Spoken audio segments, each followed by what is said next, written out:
ఈ మధ్య జరుగుతున్న అతిపెద్ద వివాదం, టాలీవుడ్లో జరుగుతున్న అతిపెద్ద వివాదం ఏదైతే ఉందో అది ప్రముఖ సినీ నటులు, హీరో, విద్యా సంస్థల అధినేత మోహన్ బాబు గారు, అలాగే వారి కుమారులు, సినిమా యాక్టర్, ప్రముఖ హీరో మంచు మనోజ్ కుమార్.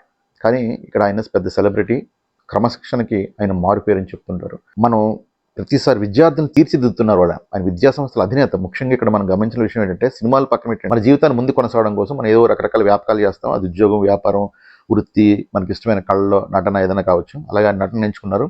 దాంట్లో చాలా కింద స్థాయి నుంచి ఆయన చాలా అత్యున్నతమైన స్థాయికి వెళ్ళారు. 50కి పైగా ఆయన సినిమాలు కూడా నిర్మించారు. ఆయన నిర్మాణంలో పనిచేసిన వాళ్ళందరూ కూడా ఎప్పటికప్పుడు పేమెంట్స్ చాలా కరెక్ట్గా ఇస్తారు అని గొప్ప పేరు కూడా సంపాదించారు. అట్ ది సేమ్ టైం చాలా వివాదాలు ఆయన్ని చుట్టుముట్టాయి. కానీ ఈ ఈ ఈ పరిస్థితుల్లో ఇప్పుడు ఏకంగా ఆయన కొడుకు మీద ఆయన ఫిర్యాదు చేయడం, అలాగే మనోజ్ కూడా తండ్రి మీద ఫిర్యాదు చేయడం అనేది చాలా చాలా ఆశ్చర్యకరమైన విషయం. ఎందుకంటే ప్రతి కుటుంబంలో కూడా సమస్యలు ఉంటాయి. సమస్య లేని కుటుంబం ఏది ఉండదు. ముఖ్యంగా ఇక్కడ వివాదంకి కీలకమైన కారణం ఏంటంటే ఆస్తి గొడవలు. సో ఇక్కడ మనం ఇంతకాలం సంపాదించుకున్న పేరు ప్రఖ్యాతులు కేవలం ఈ ఆస్తుల వల్లనే చాలామంది జీవిత చర్మాంకంలో ఎంతో బాధ అనిపిస్తున్నారు. అది ఆస్తులు అవ్వచ్చు, అది సేమ్ టైం అధికారం కూడా అవ్వచ్చు. ప్రముఖ నటులు, విశ్వవిఖ్యాత నట సార్వభౌమ, ఒక తెలుగు చిత్రసీమని ఒక ఒక మహారాజులాగా ఏలాడు ఆయన. ఒకటం లేదు, మహారాజులా ఏలాడు ఆయన. నటరత్న ఎన్టీఆర్ గారు. అంత మహానుభావుడు 100 సంవత్సరాలు బతకవలసిన ఆయన, అంటే ఆయన అంత క్రమశిక్షణ ఆయనకి, ఆయన శరీరం పట్ల, అలాగే నటన పట్ల ఎంత ఆయన ఏమంటారు దాన్ని అంకిత భావంతో ఉండేవాడో. అంత గొప్ప మనిషి కూడా జీవిత చర్మాంకంలో ఎంత బాధను అనుభవించాడో మీకు తెలుసా? ఎందుకు అంత బాధ అంటే అధికారం, ఆస్తులని చెప్పచ్చు దానికి.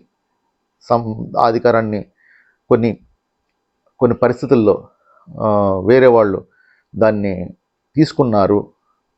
సరే, వాళ్ళు ఎవరు మనోళ్లే కదా, సరే పోన్లే, ఇంకా మీరు చేసుకోండి, కానీ ఇలా చేసుకోండి అని ఆయన గౌరవప్రదంగా దాన్ని డీల్ చేసుకోవచ్చు.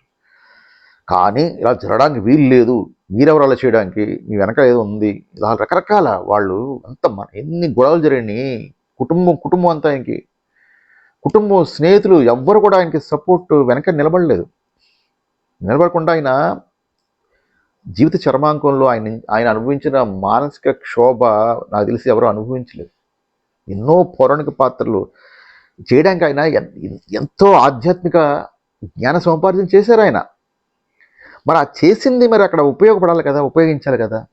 సరే, ఇంతకాలం మనం బ్రహ్మాండంగా బ్రతికాం, ఇంత ఆస్తులు సంపాదించాం, ఇంత అధికారాన్ని సంపాదించాం, సరే మన వారసుల్ని ఇచ్చేద్దాం, వాళ్ళు ఏదో ఎక్స్పెక్ట్ చేస్తున్నారు, నాలో ఏదో వాళ్ళు సరిగ్గా, నా వలన ఏదో సరిగ్గా జరగదు, న్యాయం జరగదు అనుకుంటున్నారు. సరే, కొన్ని కారణాల వల్ల, ఆ కారణాల కోసం మనం ఇప్పుడు చర్చించకూడదు, ఇది సరైన వేదిక కాదు.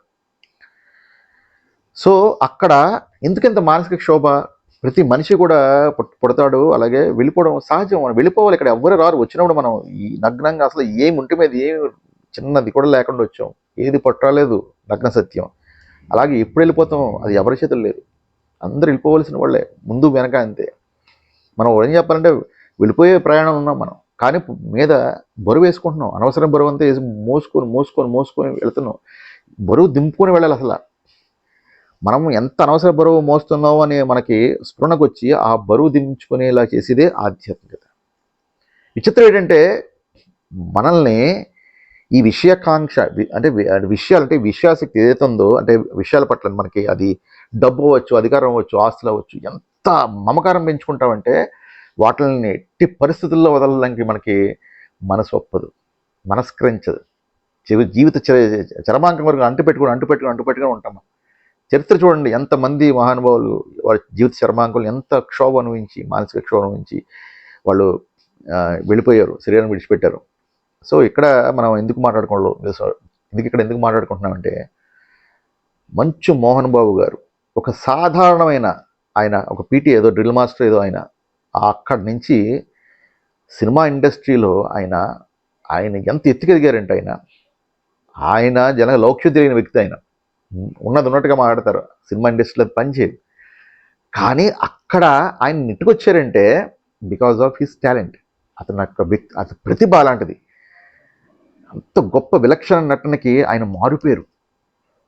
ఆయన సీనియర్ ఎన్టీఆర్ అంటే అందరు హీరో పాత్రలు చేస్తారు, కొంతమంది విలన్లు వాళ్ళు అంటే విలన్గా చేసిన వాళ్ళు విలన్ పాత్రకి పరిమితం అయిపోతారు. కానీ అలా కదైనా ఒక హీరో కింద ఎంటర్ అయ్యి తర్వాత విలన్ కింద అత్యున్నత స్థానం సంపాదించి తను ఏంటో నిరూపించిన తర్వాత మళ్ళీ హీరో కింద ఆయన మారి ఆ దశలో ఎన్నో గొప్ప గొప్ప హిట్లు ఒకటా రెండా అసలు ఇండస్ట్రీని షేక్ చేశారు. పెదరాయుడితో రజనీకాంత్ లాంటి గొప్ప స్టార్ని ఆయన ఒక చిన్న రోల్లో క్యారెక్టర్ యాక్ట్ అంటే ఒక క్యారెక్టర్ ఆర్టిస్ట్ కింద పెట్టి ఆయన ఈయన హీరో కింద ద్విపాత్రాభినయం చేసి ఆయన ద్విపాత్రాభినయం చేసి ఆయన ఎంత గొప్పగా చరిత్రలో నిలిచిపోయే విధంగా ఆయన విజయం సాధించారు. అందుకే ఆయన పేరు కలెక్షన్ కింగ్ అని అనమాట. ఆయన సినిమా వచ్చిందంటే కాసుల వర్షం కురుస్తుందని చెప్పి అప్పుడు అంటే ఆయన అల్లుడు గారి సినిమాతో ఆయన సెకండ్ ఇన్నింగ్స్ హీరోగా ఆయన అద్భుతంగా ఆయన ప్రారంభించి తర్వాత అల్లుడు గారు, తర్వాత అసెంబ్లీ రౌడీ, తర్వాత ఇలాగే ఒకటా రెండా బ్యాక్ టు బ్యాక్ అన్ని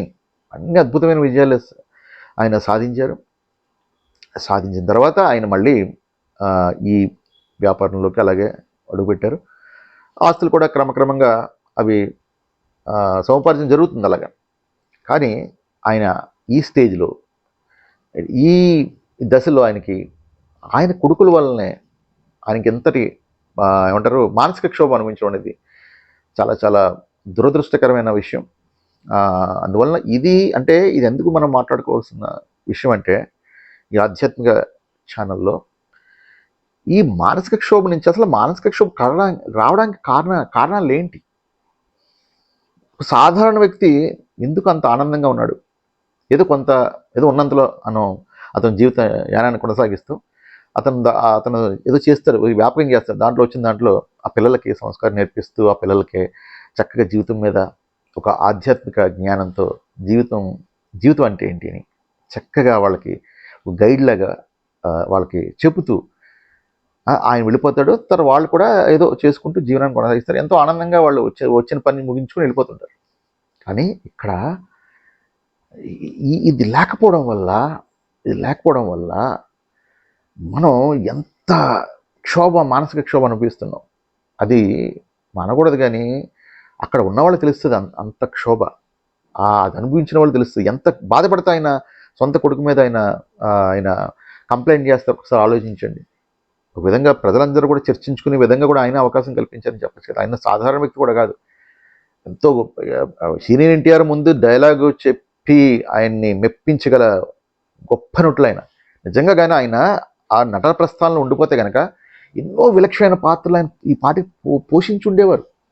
ఆ ఎమ్మెల్యేల ఎన్టీఆర్ జూనియర్ ఎన్టీఆర్ గారు ఎమ్మెల్యేల రాజమౌళి ఎమ్మెల్యేల తర్వాత మళ్ళీ ఆయనకి చెప్పుకోదగ్గ పాత్ర ఏమీ పట్టలేదు. ఎందుకంటే ఆయనలో అంత గొప్ప నటులు ఉన్నారు. సీనియర్ మన దీనికి బెస్ట్ ఎగ్జాంపుల్ ఏంటంటే ఏఎన్ఆర్ గారు చదువుకోలేదు ఆయన. కానీ ఆయనకి ఉన్న గొప్ప లక్ష్యం ఏంటంటే ఆయన ఆధ్యాత్మికత కూడా కాదు, ఆయన నాస్తికుడు. ఆయన షూటింగ్స్ జరుగుతున్నప్పుడు కొబ్బరి కూడా కొట్టేవాడు కాదు ఆయన. అలాంటి వ్యక్తి మరి చనిపోయే దశ వరకు పరిపూర్ణంగా నిండు నూరేళ్ళు ఆయన బ్రతికడని చెప్పచ్చు. ఎంతో హుందాగా, ఎంతో అద్భుతంగా, ఆనందంగా బ్రతికడని చెప్పచ్చు. పూర్తిగా జీవితాన్ని ఆయన ఎంతో గొప్పగా బ్రతికడని చెప్పచ్చు. ఎటువంటి పెద్ద పెద్ద వివాదాలు జోలికి పోకుండా, పైగా ఆరోగ్య సమస్యలు ఎదుర్కొంటూ ఆయనకి హార్ట్ ఆపరేషన్ జరిగినప్పుడు డాక్టరు ఆయనకి ఇచ్చిన 7 years ఇచ్చాడంట. అంటే కరెక్టా కాదు, కరెక్ట్ చేయండి. నేను చెప్పిన తప్పైతే కరెక్ట్ చేయండి కామెంట్స్లో. ఆ ఇచ్చిన ఆపరేషన్ చేసిన డాక్టర్ కూడా వెళ్ళిపోయాడు. వాళ్ళు ఇచ్చిన దానికన్నా ఈయన ఇన్ని సంవత్సరాలు అంటే దాదాపు 25 years అయినా ఉన్నారంటే దీనికి ముఖ్య కారణం క్రమశిక్షణ, అహంకారం లేకపోవడం. ఆయన నేను ఇంత గొప్ప నటుడిని అని ఎప్పుడు ఆయనకి ఆ భావన ఉండేది. ఆ అహంకారం అస్సలు ఉండేది కాదు. సీనియర్ ఎన్టీఆర్ అంత అందగాడు, ఈయనకన్నా అందగాడు సీనియర్ ఎన్టీఆర్. రాజానుబావుడు, అందగాడు, మొత్తం అన్ని పాత్రలను అవలేలాగా ఈయన సోషల్ క్యారెక్టర్స్ మాత్రం చేయగలడు. అంటే ఆయన యొక్క ఏమంటారు పర్సనాలిటీ ఓన్లీ సాంఘిక సినిమాలకి మాత్రమే సూట్ అవుతుంది. కానీ ఎన్టీఆర్ గారు ఏంటి, ఆయన ప్రభ ఏంటి, ఆయన ఆల్రౌండర్ చెప్పొచ్చు. ఆయన మైథలాజికల్ క్యారెక్టర్స్ కానీ, మా సోషల్ క్యారెక్టర్స్, వాట్ నాట్, పౌరాణిక పాత్రలు మొత్తం ఆయన దున్నేసేవాడు. డైలాగ్ చెప్తే ఆయన ఇప్పటికీ ఆయన ఆయన ఆయన ముఖ వచ్చేసి కానీ, బా హీరో అంటే ఇది కదా, ఇలా ఉండాలి కదా, కృష్ణుడు అంటే ఇలా ఉండాలి కదా అని ఇప్పటికీ అందరూ కూడా కృష్ణుడిని ఆయన రూపంలో చూసుకుంటారు, ఆయన గుండెలో పెట్టుకున్నారు. మరి అలాంటి మేటి నటుడి ముందు మనం నిలదొక్కుని ఎంతకాలం ప్రయాణం చేయాలంటే ఎంత గొప్ప మానసికంగా ఎంత దృఢంగా ఉండాలి. ఆయన ఏం చేశారంటే ఏఎన్ఆర్ గారు ఆయన లోపాలను ముందు ఆయన గుర్తించారు. అది గొప్ప విషయం. ఆయన ఈ విషయం ఆయనే స్వయంగా చెప్పారు, నేను చెప్తుంది కదా.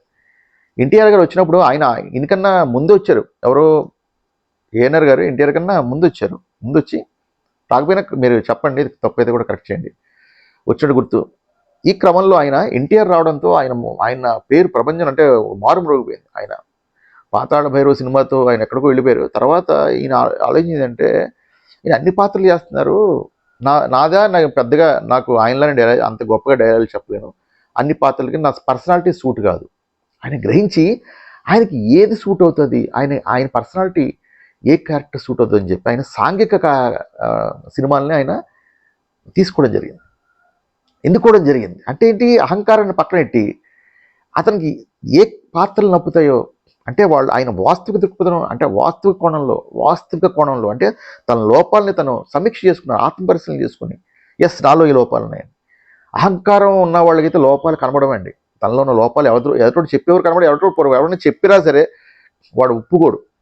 కానీ ఏఎన్ఆర్ గారిలో ఉన్న గొప్ప లక్షణం ఏంటంటే ఆయనలో ఉన్న లోపాలను ఆయన తెలుసుకొని తనకి ఏవి సూట్ అవుతాయో, ఏ క్యారెక్టర్ సూట్ అవుతాయో ఆ క్యారెక్టర్స్ను ఆయన పోషించి ఎంత ఎత్తుకెదిగారు. ముఖ్యంగా బాటసారి సినిమా మీరు చూడండి, ఆయనలో ఉన్న గొప్ప నటుడిని ఆ పాత్ర బయట తీసుకొచ్చింది.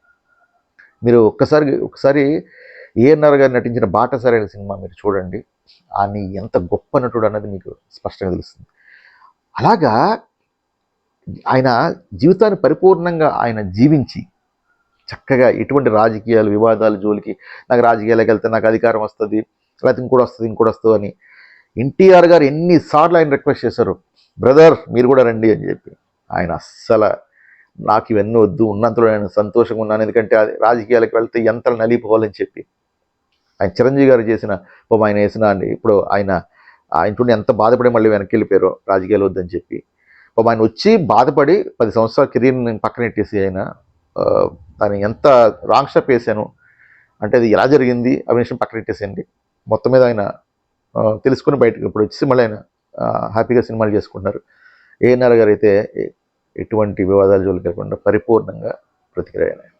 మరి ఇలాంటి ఏఎన్ఆర్ గారు ఒకసారి మోహన్ బాబు గారు అందరి ముందు కూడా ఆయనకన్నా నేనే గొప్ప నటుడిని అని చెప్పి ఆయనే చెప్తూ, అది ఎవరు చెప్పారంట, అన్నపూర్ణమ్మ గారు. ఏఎన్ఆర్ గారు అప్పటికే ఆమె లేరు, అన్నపూర్ణమ్మ ఏఎన్ఆర్ భార్య, ఆమె లేరు. ఇంటికి వెళ్తే ఇప్పుడు ఇలా అన్నారు ఆయనే చెప్పి, నేను ఏఎన్ఆర్ వారి ఫంక్షన్లో ఈయన సరదాగా ఆ రోజు మరి ఆయన ఉండబట్టలేక అన్నారో లోపల దాచుకోలేకన్నారో తెలియదు, కానీ అది పెద్ద వివాదం అయిపోయింది. ఎంత నేనే గొప్ప అన్నటువంటి నేనే అన్న అహంకారం అనేది మనం వదులుకోవాలి. ఇది చెప్పడానికి ముఖ్య కారణం ఏంటంటే నేను అనేది. ఎప్పుడైతే నేను అనే అహంకారంగాన్ని వదలకపోతే కనుక మనం జీవితంలో ఎన్నో సమస్యలు ఎదుర్కొంటాం. నేనే గొప్ప నాకన్నా వరల్డ్ నాకన్నా ఎవడన్నా వస్తే అక్కడ విపరీతంగా ఆయన ఇదైపోవడం. ఆయన ఆ అవార్డు వజ్రోత్సవాల్లో జరిగిన ఎంత వివాదం చూడండి. ఏంటిది, మన అహంకారం మనల్నే దహించి వేస్తుంది. ఇది ఒక్కసారి కూడా మన ఆత్మపరిశీలన చేసుకోవాలి. మనం ఎవరిని జడ్జ్ చేయట్లేదు, మనం ఎవరిని పాయింట్అవుట్ చేయట్లేదు. కాకపోతే ఏంటంటే అహంకారం అనేది మనిషిని ఎంత నిర్వీర్యం చేసేస్తుంది, ఆనందాన్ని దూరం చేస్తుందన్న విషయాన్ని కూడా మనం అర్థం చేసుకోవాలి. ఇది కేవలం మనల్ని ఈ అహంకారాన్ని మనకున్న అహంకారాన్ని వదిలించుకోవాలంటే తప్పనిసరిగా మన ఆధ్యాత్మిక వైపు రావాలి. నేనేంటో తెలుసుకోవాలి. నువ్వు దేహాన్ని కాదు. ఎప్పుడైతే నువ్వు తెలుసుకుంటావో నువ్వు చేస్తుంది ఎవరు, అసలు నిన్ను ఎవరు నడిపిస్తున్నారు అనే రహస్యాన్ని నువ్వు తెలుసుకుంటే కనుక తప్పకుండా అప్పుడు నేనే చేస్తున్నాను అనే ఒక భావన పూర్తిగా సమసిపోయి మీరు అద్భుతంగా ఆనందంగా మన జీవితాన్ని జీవిస్తారు. ఎంతో ఆనందాన్ని మీరు పొందుతారు. ఈ అమూల్య జీవితాన్ని సార్థకం చేసుకుంటారు. తప్పనిసరిగా ఈయన జీవితంలో జరిగిన ఈ ఏవైతే సంఘటనలు, ఈ చేదు సంఘటనలు ఏవైతే ఉన్నాయో అవి తొందరలోనే సమసిపోయి మళ్ళీ చక్కగా కుటుంబం అంతా కలిసి ఆనందంగా వాళ్ళు ఉంటారని చెప్పి మనం ఆశిద్దాం. ధన్యవాదాలు.